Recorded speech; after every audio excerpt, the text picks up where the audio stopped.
Amém. Vamos lá. Com fé em Deus. Abra sua Bíblia comigo, por favor. Em Atos, capítulo 2. A partir do 37. Fala assim: ouvindo eles essas coisas, compungiu-se-lhes o coração e perguntaram a Pedro e aos demais apóstolos: o que faremos, irmãos? Respondeu-lhes Pedro: arrependei-vos, e cada um de vós seja batizado em nome de Jesus Cristo, para a remissão dos vossos pecados, e recebereis o dom do Espírito Santo. Pois para vós outros é a promessa, para vossos filhos, e para todos os que ainda estão longe, isto é, para quantos o Senhor, o nosso Deus, chamar. Com muitas outras palavras deu testemunho e exortava-os, dizendo: salvai-vos dessa geração perversa.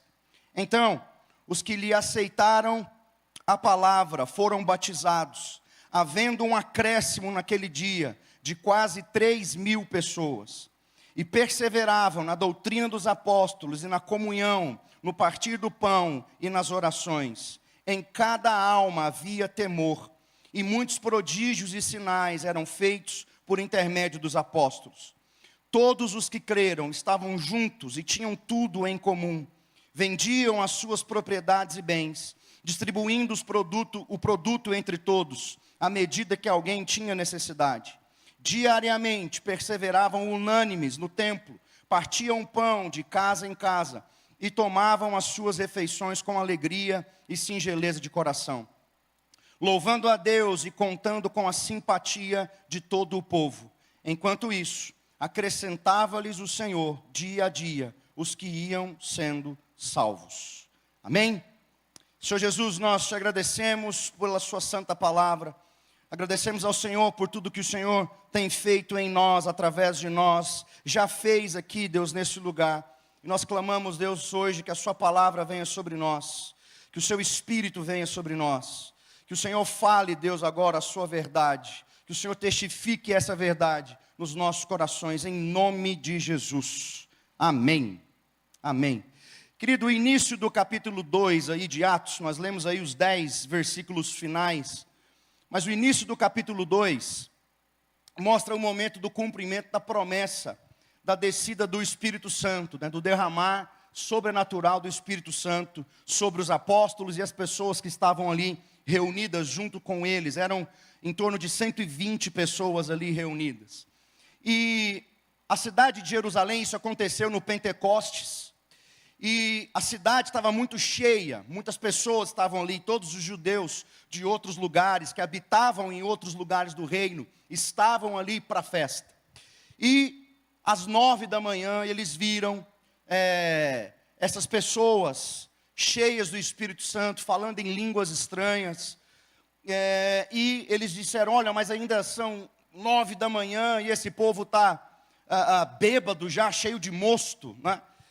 E então o texto vai nos dizer que Pedro se posiciona ali naquele momento e faz o primeiro discurso aí que nós vemos, a primeira pregação aí no livro de Atos.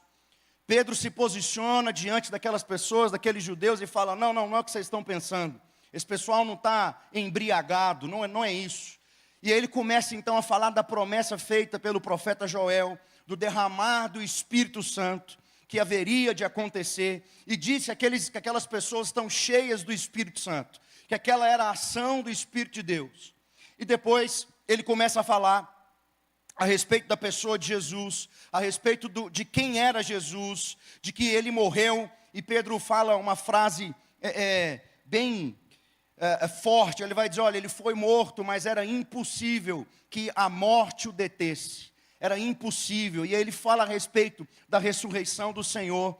E o texto nos diz que em muitas outras coisas ele exortava aquelas pessoas, até chegar ao ponto que aquelas pessoas que estavam escutando ali, o texto nos diz que elas foram compungidas de coração. O que é isso? Elas foram tocadas, elas sentiram-se tocadas pela mensagem.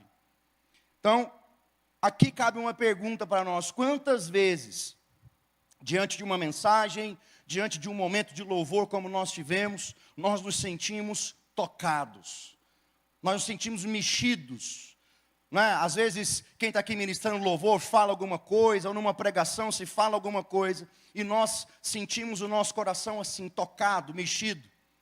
Mas a verdadeira pergunta que tem que ser feita, não é só essa. Nós precisamos fazer outra pergunta. Quantas vezes, com o coração compungido, como aqueles homens estavam, quantas vezes nós nos levantamos e somos uma resposta à palavra que está sendo ministrada? Consegue entender a diferença?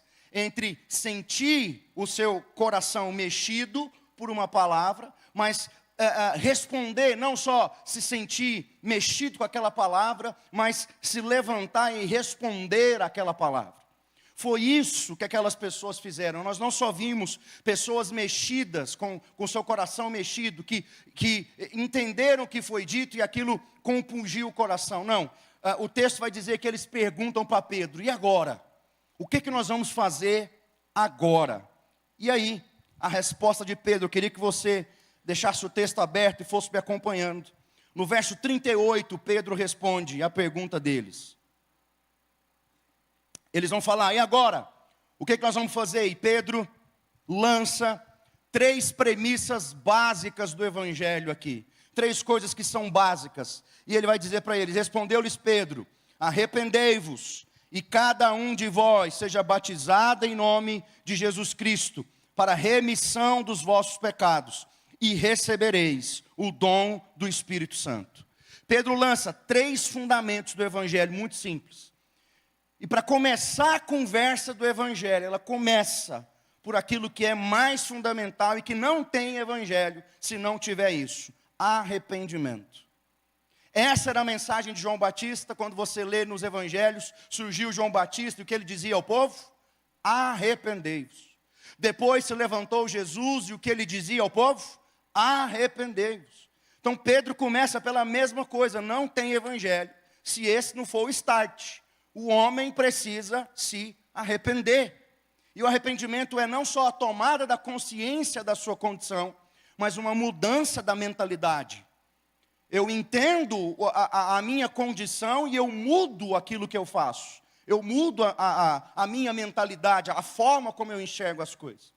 Depois ele não só fala do arrependimento, mas ele fala, e vocês vão ser batizados em nome de Jesus, para a remissão dos vossos pecados. E ele está falando do batismo nas águas. Uma evidência de que nós cremos em Jesus. Se eu creio em Jesus, eu me arrependo e eu entendo que agora eu preciso desse ato público, né, ser mergulhado ali nas águas, tipificando a morte e um renascimento, um ressurgimento, agora de um novo indivíduo, banhado, lavado pelo sangue de Jesus. Então ele fala a respeito do batismo e por fim ele diz, é como se ele estivesse concluindo, ó, você vai se arrepender, você vai ser batizado e você vai receber o dom do Espírito Santo.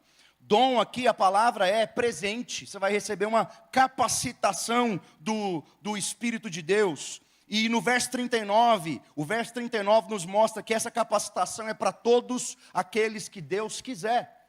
Então Pedro lança essas 3 coisas e só com exceção do batismo nas águas, que a gente não vai ficar se batizando nas águas todo fim de semana, todo mês, certo? Mas arrependimento e capacitação do Espírito Santo nós precisamos, sempre, todos os dias.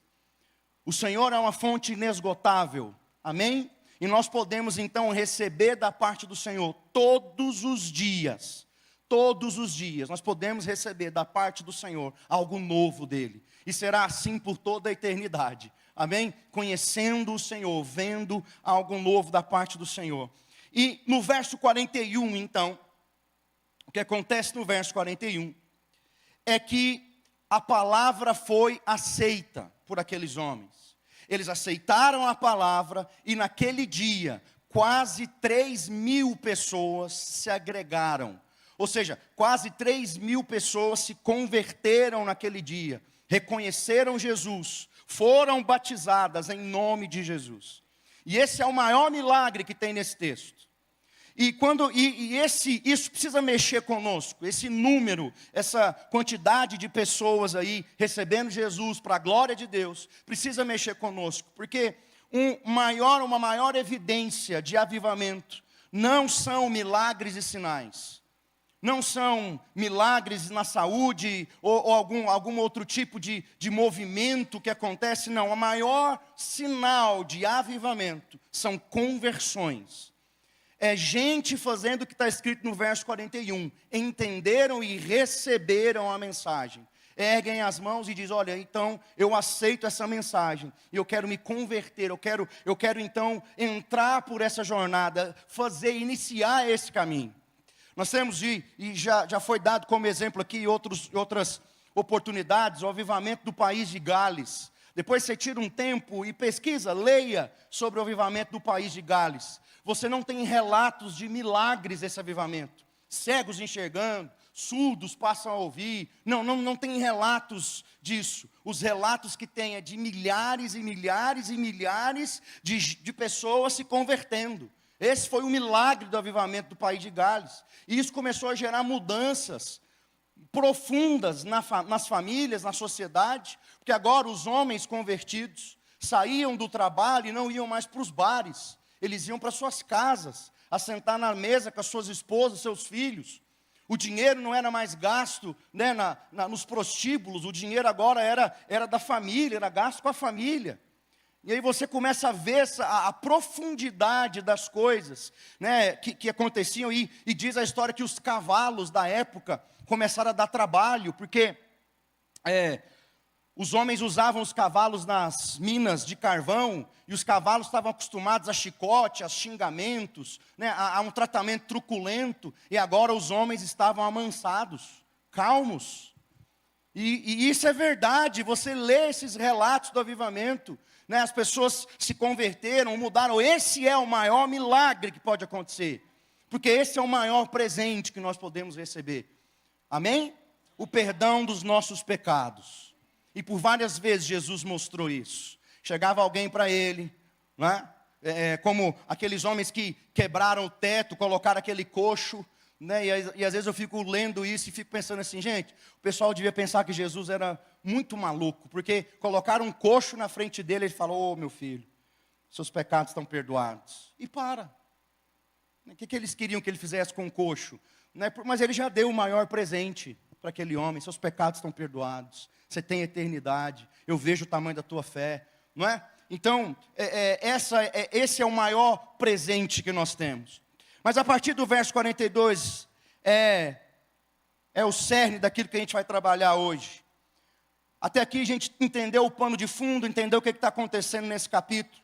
Mas a partir do 42, Lucas escrevendo Atos vai dizer, e perseveravam na doutrina dos apóstolos, na comunhão, no partir do pão e nas orações. E como primeiro ponto aqui, depois da gente entender o que estava acontecendo nesse capítulo e quem eram essas pessoas, eu quero destacar a palavra perseveravam.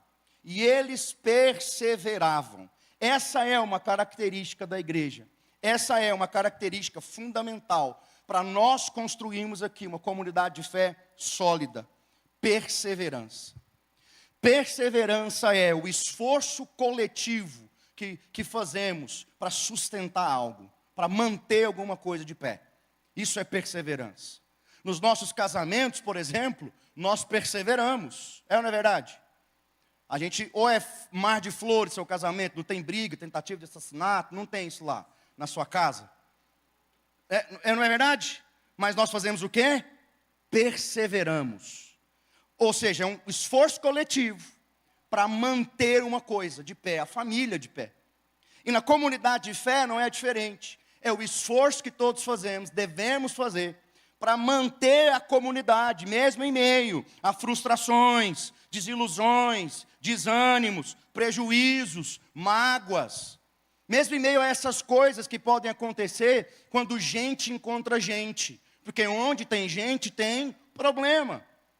Mas mesmo em meio a todas essas coisas, nós fazemos um esforço para mantermos a comunidade, para mantermos aquilo que o Senhor plantou nesse lugar. Amém? Ou essa é uma obra de homens? Agora você fala, não, aleluia, não é? Não é uma obra de homens, é uma obra do Senhor. E existem algumas características que envolvem a perseverança.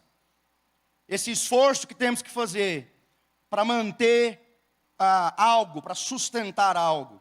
E a primeira coisa, todo perseverante é comprometido. Compromisso é uma característica do perseverante. Ele só persevera porque está comprometido com uma causa. Amém? Nós precisamos estar comprometidos com essa causa.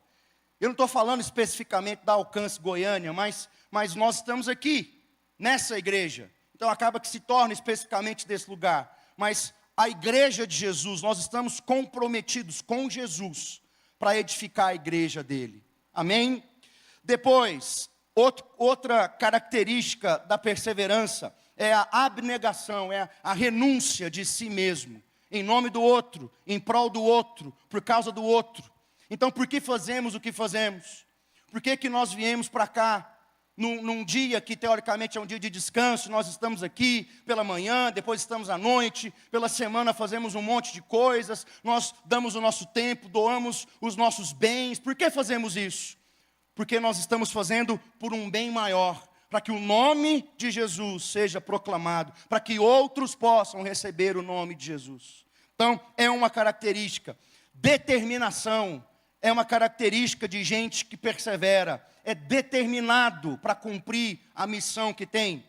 Outra coisa, resiliência, a capacidade de driblar, de se adaptar, de passar por problemas.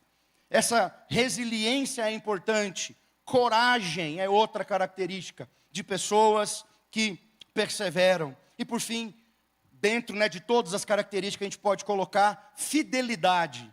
Pessoas que perseveram são fiéis a alguma coisa, fiéis a uma causa. E nós podemos ver todas essas 6 características aqui e muitas outras na pessoa de Jesus. Jesus estava inteiramente comprometido com a obra que Deus havia entregado na mão dele.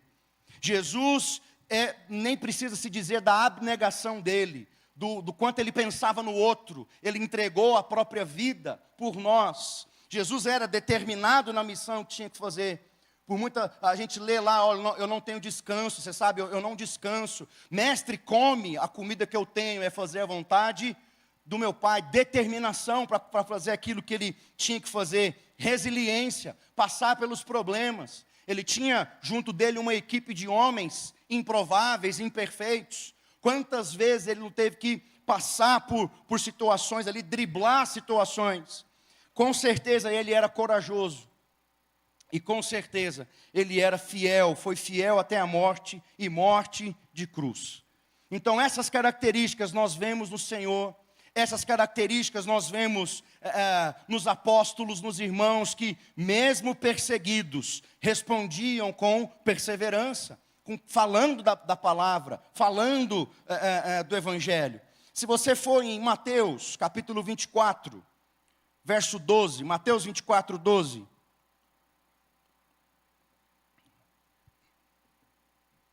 Lá nós temos um texto bem famoso. Vai falar assim: por se multiplicar a iniquidade, são palavras de Jesus, o amor se esfriará em quase todos.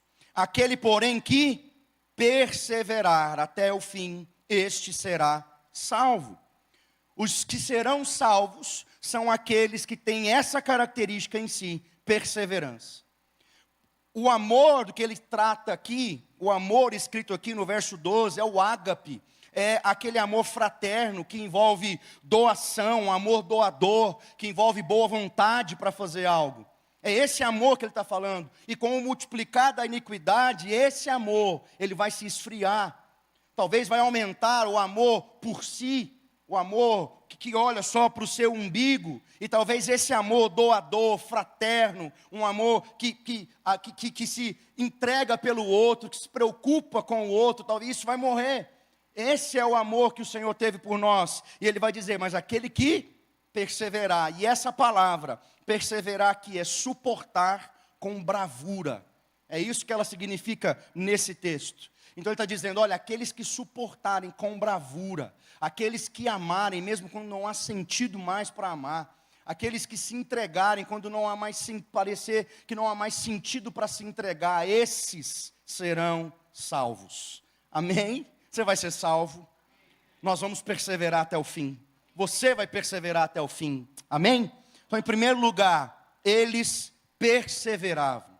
Em segundo lugar, ainda no mesmo versículo 42, agora, primeiro ele fala, e eles perseveravam, e agora ele lança os 4 pilares da perseverança daquele povo, daqueles irmãos. E a primeira coisa que ele diz, eles perseveravam na doutrina dos apóstolos, aquilo que os apóstolos ensinavam.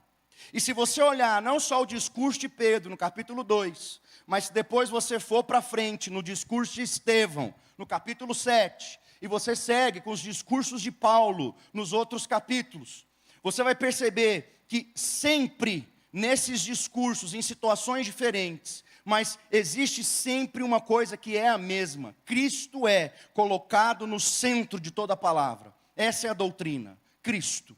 Ele é a doutrina. Ele, a mensagem a respeito dele, a salvação, né, o arrependimento por causa de Cristo, Ele é a chave para uma nova vida, é Ele e por meio dEle que nós vamos receber o Espírito Santo. Cristo está no centro de toda a mensagem. Pode depois ler com calma os discursos desses homens, porque o escritor está dizendo que eles perseveravam na doutrina dos apóstolos, e os apóstolos ensinavam sobre Jesus, sobre o Espírito de Cristo, sobre aquilo que era a característica de Jesus, que é o varão perfeito, sempre Cristo no centro da mensagem. É por isso que nós vamos perseverar nessa mensagem, que tem Cristo no centro. É por isso que nós não compactuamos com o evangelho, que coloca o homem e as suas necessidades no centro, que coloca a bênção no centro, e o Senhor como aquele que vai sustentar e nos dar tudo o que precisamos. Nós desprezamos esse evangelho, esse falso evangelho, esse evangelho customizado, que não tem Jesus no centro, mas no centro está a bênção, no centro está aquilo que os desejos humanos, e o Senhor ali como para responder os desejos humanos. Nós não cremos nisso, por mais que cremos nas bênçãos, nos milagres, nas portas abertas, naquilo que Deus vai fazer, pode fazer. Mas apesar dessas coisas, ou se Deus não te der uma bênção, você vai deixar de segui-lo. Essa pergunta é importante, porque ela vai revelar onde está o nosso coração. E se Deus não te der o que você está pedindo a Ele? E se Ele não fizer, continua Ele sendo Deus? Porque às vezes nós cantamos isso, né? Como é que é a música lá? Sei o que lá, Ele é Deus, se não fizer. O que mais? Se a porta abrir, mas e se ela não abrir? Continua mesmo? De verdade? Se você pedir, multiplica a Deus as finanças, que o trem está ruim, e Ele falar, não vou multiplicar não. Nós vamos continuar, entende? Isso é importante. Nós não compactuamos com isso. Igreja não é bet, irmão. Que a gente aposta na oferta, dá 100 para ver se amanhã Deus dá 1000 para nós. Não dá para apostar. Não. Amém? Então nós não compactuamos com uma doutrina que tem o homem no centro, com uma doutrina triunfalista. Pela misericórdia, Deus vai nos dar as coisas. Pela misericórdia, Ele vai te abençoar sim, financeiramente. Amém? Pela misericórdia e pela graça dEle. Mas isso não tem o centro nos nossos corações. Independente se Ele vai fazer ou se Ele não fizer, nós vamos continuar adorando o nome dEle. Nós temos que continuar adorando o nome dEle. E se Ele não curar? E se Ele não curar? Nós vamos continuar adorando o nome dEle. Isso é difícil. Mas Cristo está no centro da nossa mensagem. Amém? Em segundo lugar, o segundo pilar, eles perseveravam na doutrina e também perseveravam na comunhão. E isso aqui transcende a ideia que a gente tem de comunhão, daquele momento que a gente vai depois do culto, comer alguma coisa, né? Ou transcende também aqueles eventos programados, que a gente senta à mesa, né, que estão bem comuns. Isso também é comunhão, mas aqui é um senso de pertencimento, que promove engajamento, cooperação. É a capacidade de você olhar para a comunidade e se sentir parte daquele time, se sentir parte daquilo dali. Essa é a comunhão, é aquilo que vai promover em nós esse senso de pertencimento e engajamento. Que nós estamos aqui, faça chuva ou faça sol, não é? Pode chover canivete, mas eu tenho um compromisso que transcende as pessoas, que transcende a placa da igreja. Esse compromisso que eu tenho é com quem? Com o dono da igreja, o Jorge, aleluia. Não, Jesus Cristo, aleluia. Amém? Sempre quando chove, eu fico assim, a igreja vai estar mais vazia. Choveu. Não é? Por que será? E a gente precisa fazer essas perguntas. Porque amanhã, segunda-feira, se estiver chovendo, você vai trabalhar. Você tem que trabalhar. Amém? Se estiver caindo motoró, você vai trabalhar, irmão. Por favor. Eu vou trabalhar. Hã? Nem que você vai de barco. Mas e por que para a igreja a gente não vem? Por que a gente não vem? Não é? Isso é para pensar. Joguei. Aí você pensa. Aí, tá? Joguei. Joga para o alto, né? Você lembra do meme? Né? Joga para o alto, joguei. Tá aí. É na comunhão, é no convívio que a gente vai viver o texto lá de Provérbios 27, 17. Que assim como o ferro com o ferro se afia, assim é o homem e o seu amigo.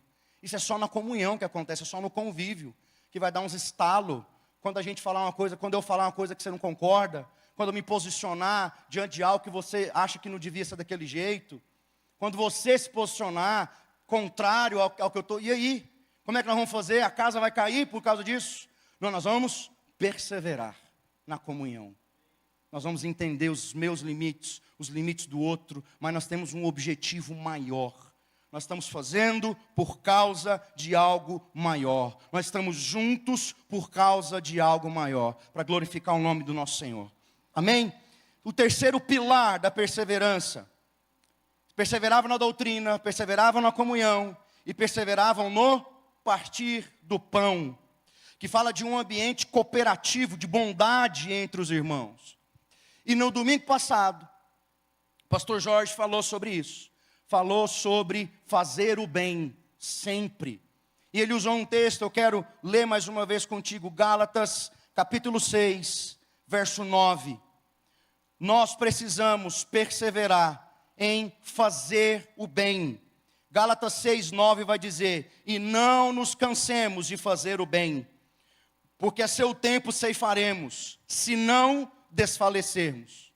Em outra linguagem, persevere em fazer o bem, mantenha-se fazendo o bem. Verso 10, por isso, enquanto tivermos oportunidade, façamos o bem a todos, mas principalmente aos da família da fé. Esse é o lugar que temos para fazer o bem, para ajudar os irmãos, para suportar os outros, para ser suporte para o outro. Amém? E em quarto lugar, o quarto pilar da perseverança daqueles irmãos, eles perseveravam na oração. Mas aqui é uma oração conjunta, eles oravam juntos. Em várias partes de Atos, você vai ver os irmãos orando juntos. E milagres e sinais aconteciam, porque eles estavam orando juntos, como comunidade. No capítulo 4, começa a acontecer as perseguições. Começam a se levantar aqueles que vão começar a perseguir a igreja. Você vai ler no capítulo 4 que Herodes levanta, persegue, mata Tiago, irmão de João, por causa do evangelho. E os irmãos começam ali a se espalhar de Jerusalém, começam a sair. E eles, no capítulo 4, nós vamos ler que eles fazem uma oração juntos. E lá no verso 29, nós temos o fim dessa oração. Eles estão orando juntos, preocupados pelas perseguições. Atos 4, 29, o final da oração deles. Agora, Senhor, olha para as suas ameaças, ou seja, olha aqueles que estão nos ameaçando, e concede aos teus servos que anunciem com toda intrepidez a tua palavra, enquanto estendes a mão para fazer curas, sinais e prodígios por intermédio do nome do teu santo servo Jesus. Tendo eles orado, tremeu o lugar onde eles estavam reunidos, e todos ficaram cheios do Espírito Santo, e com intrepidez anunciavam a palavra de Deus. Eles estavam orando juntos. E orando juntos, o lugar tremeu, e mais uma vez, eles foram cheios do Espírito Santo. E tiveram então ali capacitação, qual? Intrepidez, coragem, para mesmo em meio à perseguição, anunciar o Evangelho. Tem coisas e respostas de oração que Deus vai nos dar lá no nosso quarto, lá onde nós oramos. Mas tem coisas que o Senhor vai fazer aqui, no coletivo, entre nós, enquanto nos posicionamos para orar como comunidade de fé. Amém? Então é importantíssimo estarmos juntos, num mesmo propósito, numa mesma visão, orando ao Senhor por algo. Então Ele vai vir e vai fazer algo no nosso meio. Amém? Depois, vai agora comigo para o verso 43. O texto continua. Eles perseveravam na doutrina, na comunhão, no partir do pão, nas orações. E no verso 43 nós lemos, no início do verso, e em cada alma havia temor. Essa palavra, temor aí, no original ela é medo, pavor. E é muito importante a gente pensar a respeito da reverência quando nós estamos diante do Senhor. Quando nós estamos numa reunião pública como essa, e nós nos reunimos em nome de Jesus. Nós precisamos, irmãos, como igreja moderna, igreja desse tempo, pensar a respeito da reverência. Não sou velho, mas sou ratinho de igreja. Tinha uma época que esse lugar aqui, ó, era o lugar santo. Já viveram isso? Que não podia pisar. Tinha uma pastora lá que se a gente encostasse aqui, ó, sabe, quando você está conversando, aí você encosta o bumbum aqui, ela vinha, não pode. Isso é um lugar santo. Aí eu contei de manhã, nós fizemos um acampar dentro lá um dia. Estava muito frio. Aí nós fomos para cima do lugar santo. Jogamos truco e war, bebendo coca a noite inteira no lugar santo. Misericórdia, né? Ainda bem que não é pecado, né? E eu sei que a igreja exagerou em algumas coisas. Mas em outro tempo, no tempo que nós estamos agora, a gente também abriu a mão demais de outras. Por exemplo, o quanto isso nos rouba a atenção durante a reunião, durante o culto. Ou quantas coisas a gente perde a presença, a gente não dá valor ao que está acontecendo. Mas nós precisamos de temor, em cada alma havia temor. Nós estamos agora diante de Cristo, fazendo um culto para Jesus. E certamente Ele está vendo, Ele está assistindo a reunião. Os anjos do Senhor estão aqui assistindo a reunião. E os capeta também. Porque eles vão atentar para que a gente perca a atenção. Para que esse trem apita, a gente olha. Para que o time está jogando, faz gol, e o trem apita, você olha.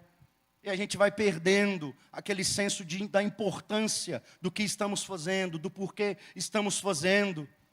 Consegue entender isso? Se por um lado a igreja errou muito no passado, colocando coisas que não era bem assim, mas talvez hoje a gente abriu a mão demais, pensando, não é daquele jeito lá, mas não é porteira aberta, nós estamos diante do Deus Todo-Poderoso. Qual foi a primeira coisa que Isaías, no capítulo 6 lá, quando ele viu o Senhor, o trono de Deus, ele disse? Primeira coisa que ele falou, ai de mim, eu estou diante do Senhor. Irmão, nós estamos diante de Jesus, aqui. Então nós precisamos ter reverência diante do Senhor, nesse lugar. Amém? No mesmo verso 43, depois que a gente lê isso, em cada alma havia temor, 43. E muitos prodígios e sinais eram feitos por intermédio dos apóstolos.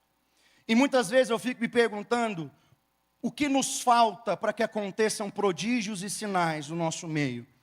Para que hajam milagres, para que os cegos vejam, os coxos andem, como a gente cantou aqui hoje. Porque Jesus ainda tem esse poder.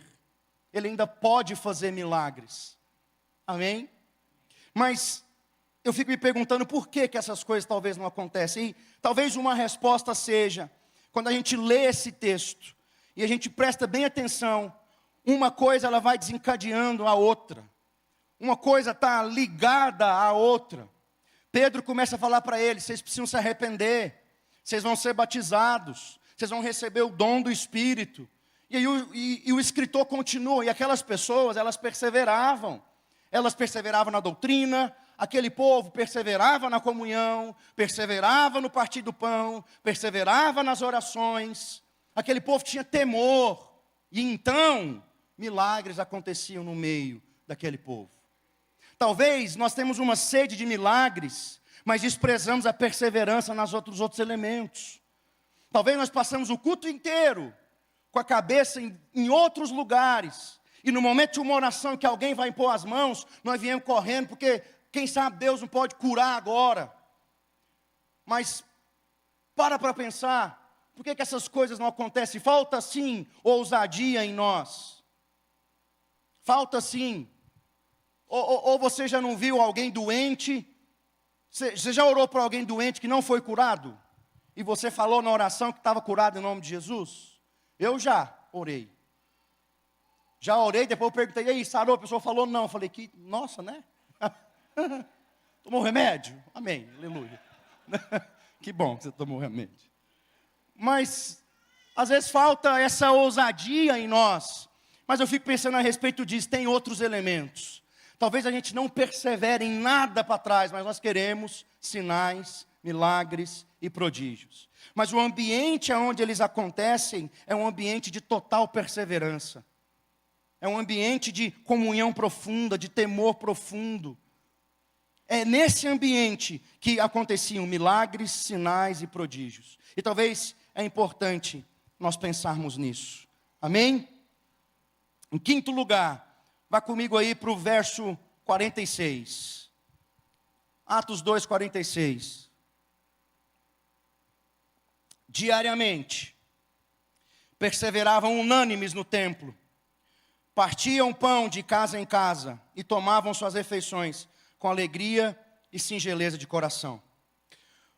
Hoje, irmãos, é óbvio, nós estamos séculos depois dessa história, séculos depois, é outra cultura, outro país, outra realidade, outro tempo, não dá, e qualquer um que tentar pegar Atos e aplicar exatamente o que está em Atos para construir uma igreja nos dias de hoje, vai falhar miseravelmente, para pegar tudo que está escrito aqui. Quer ver? Ó? Vamos lá em Atos 2,45. Vendiam suas propriedades. Todo mundo vai vender. Vamos, bora, vamos. Você vende seu carro, sua casa, pega o dinheiro que tem no banco, traz tudo para cá, nós vamos dividir igualzinho para todo mundo. Vamos? Misericórdia, né? Não vamos. Nem a igreja primitiva fez isso por muito tempo. Eles fizeram isso no início. Chegou um momento que essa prática parou. Mas tem coisas que a gente olha e fala, não dá para fazer isso. Mas tem elementos que vão passar, que não interessa séculos depois. Eles não enferrujam, eles não perdem valor, que são os princípios. Esses eles não perdem valor. E o texto está dizendo que diariamente, também não dá para a gente reunir diariamente. Vamos fazer culto de domingo a domingo. Domingo, segunda, terça, quarta, todo dia tem um culto. A gente sabe que ia ser legal, mas não ia colar, entendeu? Não ia dar certo. Mas eles perseveravam, mais uma vez a palavra aparece. Perseveravam unânimes. Onde? No templo e nas casas. Isso dá para a gente fazer.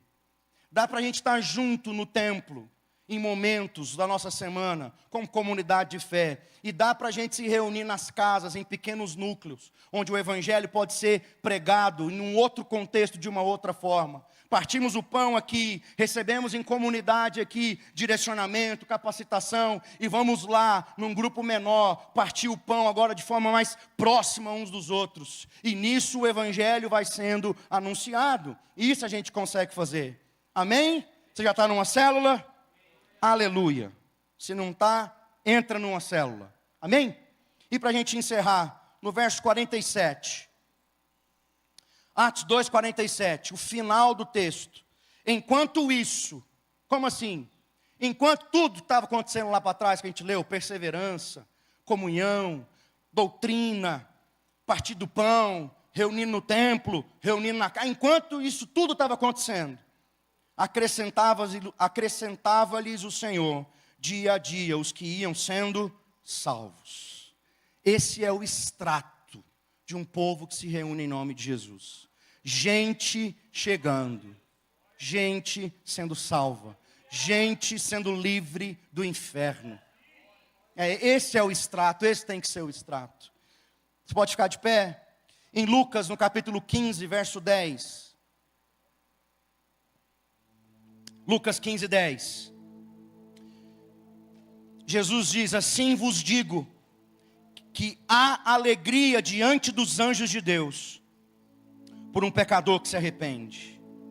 Que esse seja um lugar de muita alegria para os anjos de Deus.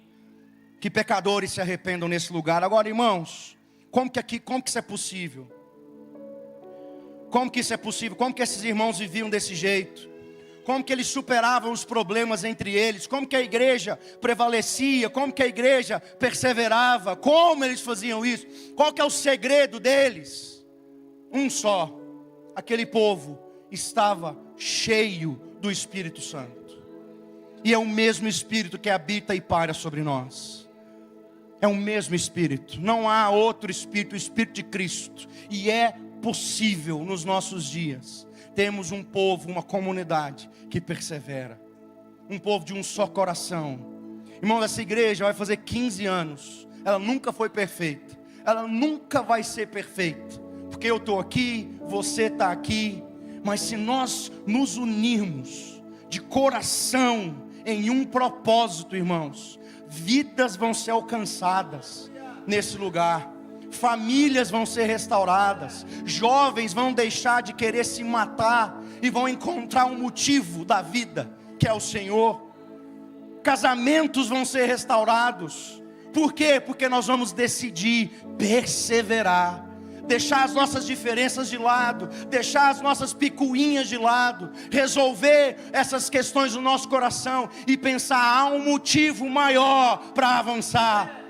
Esvaziar o inferno, povoar os céus.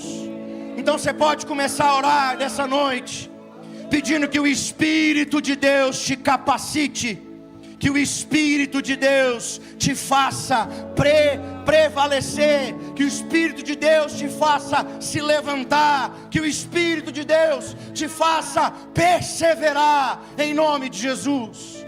Se você estava abatido, cansado, peça ao Senhor agora: Senhor Jesus, Espírito de Deus, vem com fôlego, não me deixa cansar, porque enquanto Jesus caminhou nessa terra, Ele não descansou até cumprir o propósito do Pai, até cumprir. E nós temos uma missão: erguer o nome dEle mais alto, erguer o nome dEle, edificar uma comunidade de fé para a glória de Jesus. Então você pode começar a orar e ter o seu coração incendiado pelo Espírito de Deus.